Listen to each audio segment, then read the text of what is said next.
නූතන ශ්‍රී ලංකාවේ සිංහල සාහිත්‍යය ගැන කතා කරද්දී ඇත්තටම අපි කතා කරන්නේ එකිනෙකට හාත්පසින්ම වෙනස් ලෝක දෙකක් ගැන. ඉතින් මේ විග්‍රහයෙන් අපි සූදානම් වෙන්නේ අන්නේ ලෝක දෙක ඇතුළතම ගිහින් බලන්නයි. බලන්න එක පැත්තකින් තියෙනවා විශ්වවිද්‍යාල විචාරක ඇගයුම් මෙක්ක බැඳුණු ශාස්ත්‍රීය ලෝකය. අනිත් පැත්තෙන් අන්තර්ජාලය ෆෝන් ස්ක්‍රීන් එකේ දිගහැරෙන හරිම ජව සම්පන්න ජනප්‍රිය කතා ලෝකය. අපේ කතාවේ කේන්ද්‍රය වෙන්නේ මෙන්න මේ ලෝක දෙක අතර තියෙන වෙනස. ඉතින් ප්‍රශ්න මේකයි එකක් විචාරකයෝ අගය කරනවා විශ්වවිද්‍යාලවල උගන්වනවා. අනික මිලියන ගණනක් මිනිස්සු ආසාවෙන් කියවනවා. එහෙමනම් මේ දෙකෙන් අද අපේ රටේ සැබෑම කතාව කියන්නේ මොකක්ද? අපි ඒ ගැන ටිකක් හොයලා බලමු. හරි අපි බලමු කොහොමද මේ ගමන යන්නේ කියලා. මුලින්ම අපි මේ බෙදුණු පොත් රාක්‍ය දිහා බලමු. ඊට පස්සේ විචාරක ඇසින් මේ දිහා බලන විදිහත් ජනතාවගේ අහන්න මොන වගේද කියලාත් හොයලා බලමු. අන්තිමට මේ ලෝක දෙක ගැටෙන තැන සහ අනාගතය ගැනත් කතා කරමු. අද සිංහල සාහිත්‍ය හරියට සමාන්තර ලෝක දෙකක් වගේ. එකක් තමයි විචාරකයන් සහ ශාස්ත්‍රඥයින් ඉහළින්ම අගය කරන කෘති. අනික තමයි සාමාන්‍ය ජනතාව හරිම ආදරයෙන් වැළඳ ගන්නා කතා. හොඳයි. අපි මුලින්ම යමුවෙමු මේ ශාස්ත්‍රීය ලෝකයේ දිහාවට. විචාරකයන් බලද්දී නූතන සිංහල නවකතා තුල පුරුෂාධිපත්‍ය කියන සංකල්පය දිගහැරෙන විදිය ගැන තමයි වැඩි අවධානයක් යොමු වෙලා තියෙන්නේ. ඉතින් මේ කතාව හරියටම තේරුම් ගන්න අපි මුලින්ම මේ වචනේ දැනගන්න ඕන. පුරුෂාධිපත්‍යය. සරලවම කිව්වොත් ඒ කියන්නේ සමාජය තුල කාන්තාවන්ට වඩා පිරිමින්ට බලය සහ ආධිපත්‍යය ලැබෙන විදියට පද්ධතිය සකස් වෙලා තියෙන එක.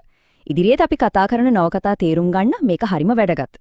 ඉතින් මේ වගේ ශාස්ත්‍රීය සංකල්පයක්, සැබෑ ජීවිත කතාවක්, චරිතයක් ඇතුලේ දැනෙන්නේ කොහොමද? අපි බලමු ශැමෙල් ජයකොඩිගේ කෘතියේ එන ඉන්දිකාගේ චරිතය දිහා. ඇයට දැනෙන පීඩණයෙන් මේක හොඳටම පැහැදිලි වෙනවා. මේක නිකම් බයක් නෙවෙයි නේද? යක්ෂයෙක් වගේ හිතට කඩාවදින පීඩනයක්. කාන්තාවකගේ වටිනාකම තීරණය වෙන්නේ මවක් වීම මතයි කියන සමාජ මතය ඇගේ මුළු ආත්මයම කොයිතරම් ගැඹුරට ගිලගෙනද කියන එක මේ වචන ටිකෙන් හොඳටම පැහැදිලි වෙනවා. මේ උපුටා දැක්වීමෙන් කියවෙන්නේ තවත් හරිම ගැඹුරු කතාවක්. ඒ කියන්නේ පිරිමින්ට ලෝකයේ ලොකු දේවල් ගැන කතා කරන්න අයිතිය තියෙද්දි කාන්තාවන් කුස්සියටම සීමා වෙන්න ඕනි කියන සමාජයේ මූල් බැහැගත්තු අදහස. හරි, අප දැන් බලමු තවත් කෘතියක් දිහා. මෙතනදී අවධානය යොමු වෙන්නේ තරුණ සම්බන්ධතාවයක් ඇතුලේ පිරිමි ආධිපත්‍ය ක්‍රියාත්මක වෙන විදිය ගැන. බලන්න. මෙතන තියෙන්නේ චරිතයම පාපොච්චාරණයක්. එයාමනේ ඒක පිළිගන්නේ. තමන් සිංහෙක් ඇය පූසෙක් කියන තැන ඉඳන් තමයි ඔහු තමන්ගේ ආධිපත්‍ය පතුරවන්නේ. මේක තමයි පුරුෂාධිපත්‍යයේ අමු ආක්‍රමණශීලී පැත්ත. අපි බලන තුන්වෙනි නවකතාවේ විශේෂත්වයක් තියෙනවා. ඒ තමයි පිරිමි චරිතවල ක්‍රියාවන් නිසා ඇතිවෙන ප්‍රතිවිපාකවල සෙවෙනැල්ල යටතේ ජීවත් වෙන කාන්තා චරිත ගැන විතරක්ම අවධානය යොමු කරන එක. මේක හරියට එකිනෙකට සම්බන්ධ වුණු ඛේදවාචක දාමයක් වගේ. එක පරම්පරාවක සිදුවෙන දෙයක් ඊළඟ පරම්පරාවටත් බලපානවා. මේ සිදුවීම් මාලාවෙන් පෙන්눔 කරන්නේ පුරුෂාධිපත්‍යය කියන දේ පරම්පරා ගණනාවක් පුරා පවතින හානියක් බවට පත්වෙන හැටි. හරි. අපි දැන් ඔය ශාස්ත්‍රීය ලෝකෙන් සම්පූර්ණයෙන්ම අනික් පැත්තට හැරමු. මිලියන ගණනක් පාඨකින් ආශාවෙන් කියවෙන ඩිජිටල් ලෝකයේ ජනප්‍රිය කතා දිහාවට. මේ නම් ටික දිහා බලනකොට කෝටිපති මැරෙකුගේ ආදරය, යක්ෂයාගේ පෙම කොච්චර නාට්‍යමයද නේද? මේවන් පැහැදිලි පාඨකෙන් කැමති තීව්‍ර හැඟීම්බර ආදර කතාවලට බව අර ශාස්ත්‍රීය ලෝකයට වඩා හාත්පසින්ම වෙනස්. වට්පැඩ් වගේ වේදිකාවල මේ කතාව තවත් වෙනස්ම මට්ටමකට යනවා. මෙතනදි වෙන්නේ තරුණ ලේඛකයන් සහ පාඨකයන් එකතු වෙලා සාම්ප්‍රදායික සාහිත්‍යයේ සීමාවන්ගෙන් එහාට ගිය අලුත්ම තේමාවන් ගවේෂණය කරන එක. මේ ටැග්ලයිස්තුව දැක්කම ඇත්තටම තේරෙනවා මේ ලෝකයේ විවිධත්වය. BTS fanfic වගේ ගෝලීය රැලි තියෙනවා.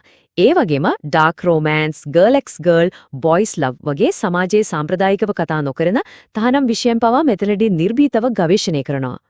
හැබැයි පුදුම දේ කියන්නේ අර ශාස්ත්‍රීය නවකතාවල අපි දැකපු කාන්තා අරගලේ දෝංකාරය මේ ජනප්‍රිය ගීත කලාවෙනුත් ඇහෙනවා. රාත්‍රිය වී ගීතේ ඊට හොඳම උදාහරණයක්.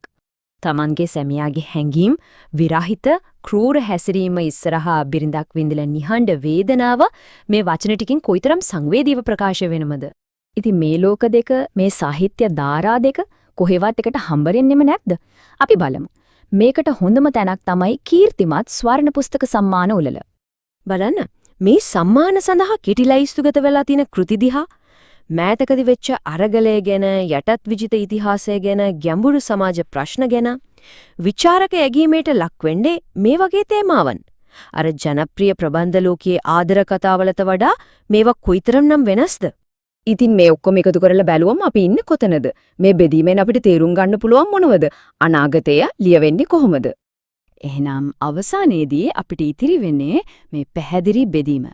එක පැත්තකින් සමාජයේ පීඩනය, කම්පනය වගේ දේවල් ගැඹුරින් විග්‍රහ කරන විචාරක දෘෂ්ටිය. අනිත් පැත්තෙන් ආදරය, ෆැන්ටසි, නවීන ගෝලීය ප්‍රවණතා ගවේෂණය කරන ජනතා හඬ. ඉතින් අන්තිම ප්‍රශ්නය තමයි මේක. අන්තර්ජාලය වගේ නව වේදිකා හරහා මේ අලුත් හඬවල් එළියට එද්දී අපි දකින්නේ ඇත්තටම සාහිත්‍ය විප්ලවයක්ද?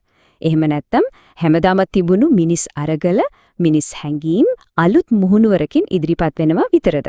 ඒ ගැන හිතන එක ඔබට බාර.